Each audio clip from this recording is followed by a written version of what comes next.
I didn't think saying yes would matter. Just a favor, I told myself. 30 minutes, maybe an hour. Change the oil, check the brakes. Nothing more. Her car smelled faintly of leather and some kind of expensive hand cream when she pulled into the shop. Nothing like the usual parade of dusty trucks and half-wrecked sedans we get around here. She stepped out before I even reached the bay, heels clicking against the concrete like she belonged somewhere better than this place. "Are you Evan?" she asked, eyes scanning me like she was matching a face to a name. I wiped my hands on a rag that probably made them dirtier. "Yeah, that's me." She smiled. Small, polite, like she didn't waste smiles easily. "Hannah, Mark's wife. He said you could take a look, right?" Mark, my landlord, the guy who occasionally tossed me extra work when rent was late. He never mentioned she'd be the one dropping off the car. "Sure," I said, gesturing toward the lift. "Shouldn't take long." She nodded, then walked around the shop, not aimlessly, but like she was avoiding standing still. Her jacket, a deep green tailored, didn't belong anywhere near motor oil. I ducked under the hood, pretending not to notice how her presence changed the air. Stupid, but everything felt sharper. The hum of the fluorescent lights, the faint drip from a leaky pipe near the wall. Even the way she cleared her throat softly twice before speaking again. "Do you do this full time?" she asked. I looked up. She was leaning lightly against the doorway, arms crossed, but her eyes weren't critical, more curious than anything. "Yeah," I said. "Pays the bills." "Kind of." She gave a small laugh. Not loud, but enough to make me want to hear it again. I told Mark it would. He didn't believe me. I didn't know what to say to that, so I went back to work. My hands moved faster than usual, probably too fast. After a while, I asked, "So, you like the car?" She tilted her head. "It's practical. Not really my choice, though." There was something in her tone. Light, but with an edge. Like she'd said too much. She noticed me noticing, and her lips pressed together, shutting whatever door she just cracked open. I tightened a bolt that didn't need tightening. "Almost done." She walked over, stopping closer than she had to. Close enough for me to see a tiny scar near her left eyebrow. The kind you don't notice until you're within arm's reach. "You're quick," she said softly. Compliment? Observation? Couldn't tell. I shrugged, suddenly aware of how warm my face felt. When I handed her the keys, our fingers brushed. Just barely. She didn't pull away immediately, maybe half a second longer than necessary, but it was enough to make my pulse stumble. "Thanks, Evan," she said. Then, almost as an afterthought, "You saved me a headache today." And she was gone, heels echoing on the concrete until the door shut behind her. I stood there like an idiot, staring at the space she'd just occupied. That night, I kept replaying her voice in my head, like I missed something, or maybe wanted something. She came back 2 weeks later. "Not for the car, at least that's what she said." "Mark mentioned you're good with shelves," she explained when I opened my apartment door. "Ours collapsed. In the pantry." I glanced past her to the hallway, empty except for the smell of fresh paint and the faint buzz of a light fixture that never stopped flickering. She stood there in a simple gray sweater and jeans, hair pulled back. No heels this time. Somehow she seemed smaller, though not in a physical way. "Sure," I said, grabbing my toolbox. "Lead the way." Their house was bigger than I expected, neat, but not warm. Everything in its place like no one actually lived there. She walked ahead, barefoot on the polished wood floors, and I couldn't help but notice how careful her steps were, like she didn't want to disturb something invisible. In the pantry, the shelves lay in a heap against the wall. I crouched, assessing the damage. She lingered near the doorway, arms folded tight across her chest. "Did it just fall?" I asked. Her eyes flicked to mine, then away. "Guess so. Things just give out sometimes." Something about the way she said it made me look at her longer than I should have. She caught me and straightened her posture, as if erasing whatever had slipped through. I got to work. She stayed silent for a while, only the occasional clink of tools breaking the stillness. After a bit, she spoke again. "You're what, 24? 22. I corrected, trying to sound casual. She nodded slowly, like that detail mattered more to her than it should. "Young." I smiled faintly. "Depends who you ask." She gave a quiet laugh, short, almost surprised. I turned my head just enough to catch it, and for a moment she looked younger herself, like she'd set something heavy down. But then it was gone. Her phone buzzed on the counter behind her. She glanced at the screen, didn't pick up. Her jaw tightened slightly before she flipped it face down. I pretended not to notice, but I did. I noticed everything. When I finished, I stood, brushing sawdust from my hands. "Should hold now." She stepped closer, inspecting my work. Too close again. Her hand hovered near my arm for a second, like she might touch it, then thought better of it. "Thank you," she said, softer this time. Her eyes lingered on mine a fraction too long, then drifted away. She looked at me like she wanted to say something, but didn't, and that silence felt louder than words. Rain started around dusk, the kind that made the whole town hum with wet pavement and muted headlights. She texted me, first time she ever did, asking if I could stop by. Something about a loose cabinet hinge. When I arrived, the house felt different. Warmer, maybe, or maybe I was just imagining it because she opened the door barefoot again, this time in an oversized cardigan that slid off one shoulder. "Sorry," she said quickly. "Mark's away tonight. I just needed this fixed before it gets worse." I nodded, stepping inside. The air smelled faintly of rosemary and lemon, like she'd been cooking earlier, though the kitchen counters were spotless.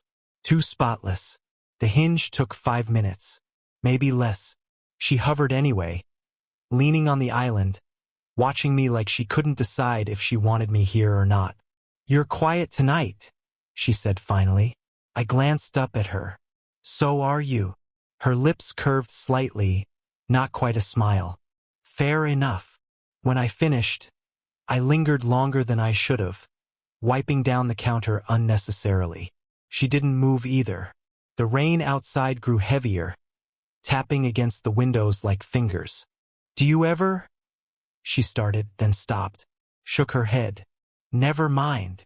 I set the rag down. "What?" She hesitated, eyes fixed on a spot on the counter.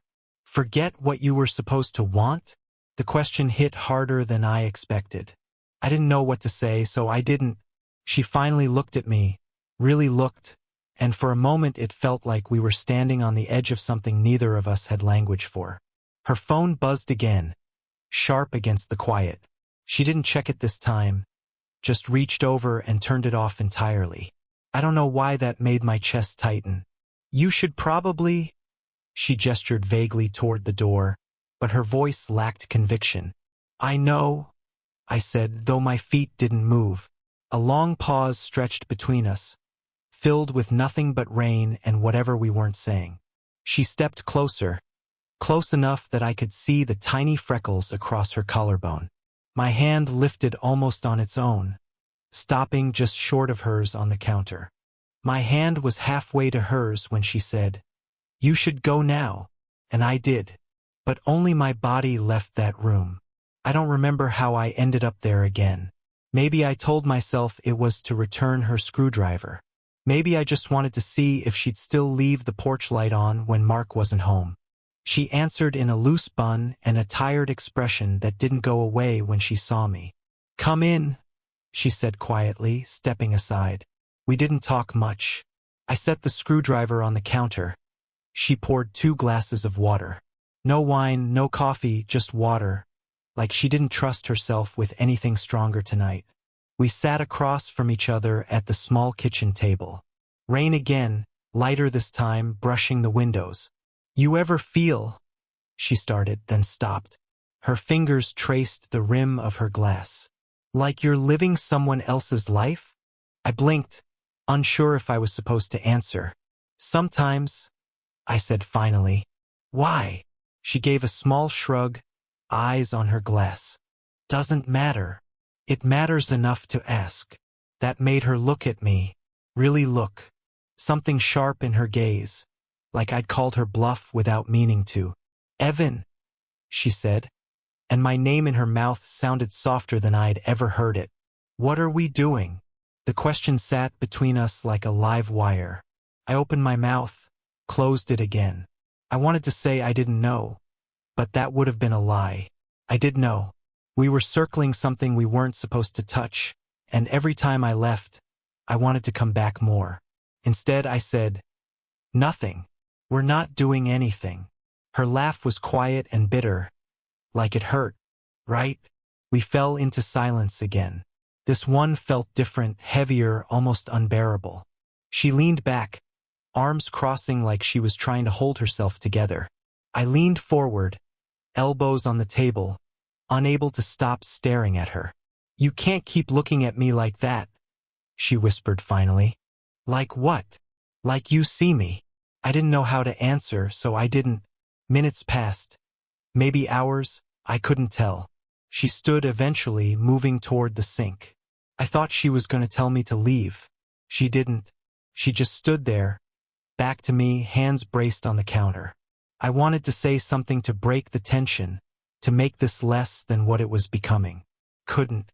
She didn't say anything. Just looked at me, like she was already mourning something we never even had. I wasn't supposed to be there. She texted, said she was busy, maybe another time.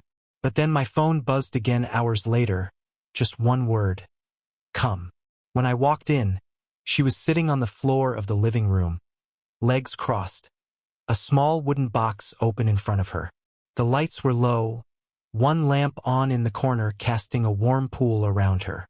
Sorry, she said without looking up. Didn't mean to interrupt whatever you were doing. You didn't?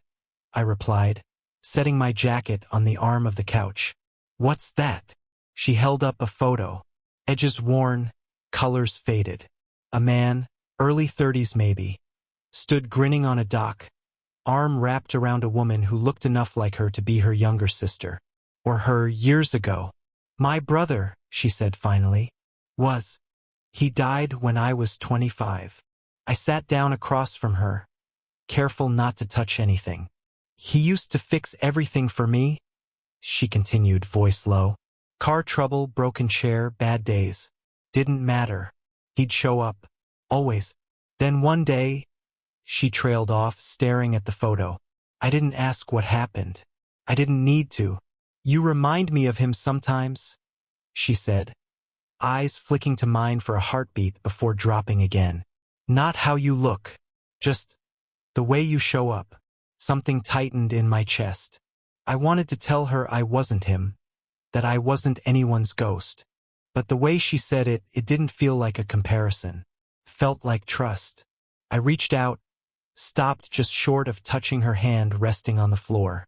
I don't want to be someone you lost, I said quietly. Her lips parted, like she wanted to answer but didn't know how. Then, slowly, she set the photo back in the box and closed it, hands trembling slightly. I know, she whispered. She looked up at me then, really looked. Not guarded, not testing, not holding anything back. Just open. She took a breath like she hadn't allowed herself to in years. And for the first time, she looked at me without fear. I don't remember who closed the distance first. Maybe it didn't matter. One moment we were on opposite sides of her living room, and the next we were sitting on the floor, backs against the couch, the closed wooden box between us like some quiet witness. She wasn't crying, but her eyes were red around the edges. I wanted to ask if she was okay. I didn't because I knew the answer and because she didn't need questions right now. She needed presence. I don't know how to do this, she said finally, voice almost a whisper. Do what? Let anyone close. Not really. Her fingers traced the seam of the rug. Mark and we stopped being us years ago. I stayed because leaving felt like admitting I'd wasted my life. And then you show up, fixing things I didn't even know were broken, and she shook her head. frustrated. It's terrifying. I could feel the words vibrating in my chest before I even spoke. It's terrifying for me too. She looked at me then, not searching for an answer, just acknowledging that I'd given her one. Her hand rested on the floor near mine, close enough to feel the warmth radiating from her skin. "I'm not asking you to fix me," she said. "I'm not trying to." Silence settled over us. Not heavy like before, lighter, tentative, as if it might hold. The rain outside had stopped. In its place, a distant hum of traffic and the occasional creak of the house around us. I shifted slightly, my pinky brushing hers. She didn't move away. Instead, she turned her hand over slowly, letting my fingers find hers like it was the most natural thing in the world. We sat like that for a long time, breathing in rhythm without meaning to. No promises, no declarations, just being. When she finally leaned her head against my shoulder, it wasn't dramatic. It was soft, almost shy, but it felt like the ground shifting beneath me, quiet, irreversible. She didn't say she loved me, but she let her guard down, and that was louder than any "I love you" ever could be. I think about that night more than I probably should. Not because of what happened, because of what didn't. There were no fireworks, no dramatic kiss in the rain. Just her head on my shoulder, my hand holding hers, and this quiet understanding that maybe we'd stopped running from ourselves for once. It's been months since then. She's still in my life. Different now, though. She laughs more. Not the polite kind I first heard in the shop, but the kind that starts in her chest and surprises her on the way out. Sometimes she calls just to tell me about the way the neighbor's cat tried to climb her curtains. Sometimes she calls and doesn't say anything at all, just lets me breathe on the other end of the line until she's ready. And me? I don't wait for the world to hand me reasons to show up anymore. I just do. I fix what I can, even when it isn't broken. Because sometimes showing up is the only thing that matters. People ask what we are to each other. I never know how to answer. We're not a storybook romance. We're not some scandal to whisper about. We're just two people who found each other in the quiet places life leaves behind. I used to think love was about certainty, about knowing you'd picked the right person, about having a perfect picture to show the world. Now I think it's about moments like that night. Unremarkable to anyone else, unforgettable to you. She still has that wooden box. Keeps it on a shelf in her living room now, not hidden away. Last week, she opened it while I was there. She didn't say anything. She didn't have to. I caught her looking at me once, really looking, the way she did that night when everything shifted. There was no fear in her eyes this time. Only this calm, steady warmth that made me feel like I'd finally arrived somewhere I didn't know I'd been heading all along. I'm not telling you this to make you believe in fate or soulmates. I'm telling you because maybe you've got someone you keep at arm's length. Someone you think it's safer not to see too clearly. Maybe you're wrong about that. Anyway, that's what started as a favor and became something I couldn't imagine my life without. What about you? Ever had something small turn into everything?